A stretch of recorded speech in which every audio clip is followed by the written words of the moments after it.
কোনো এক ব্যক্তি খুব সুন্দর একটা কথা লিখেছেন।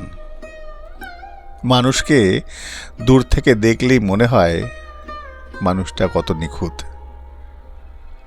অথচ কাছে গেলেই ধরা পড়ে যায় অসংখ্য অপূর্ণতা। যতই প্রিয় হোক, একদিন না একদিন আমরা তার বিভিন্ন রূপ দেখে অবাক হই। কিছু বদলায়, কিছু প্রকাশ পায়, আর আমরা ভাবি এ কি সেই মানুষ, এটাই কি সেই মানুষটা? আসলে কেউই নিখুঁত নয়, নিখুঁত হয় না। আমরাই তাদের ভাবনার রঙে আঁকি। যেদিন এই সত্যটা মেনে নিতে পারবো, মেনে নেব, সেদিন এই সম্পর্কগুলো অনেক কম ভাঙবে।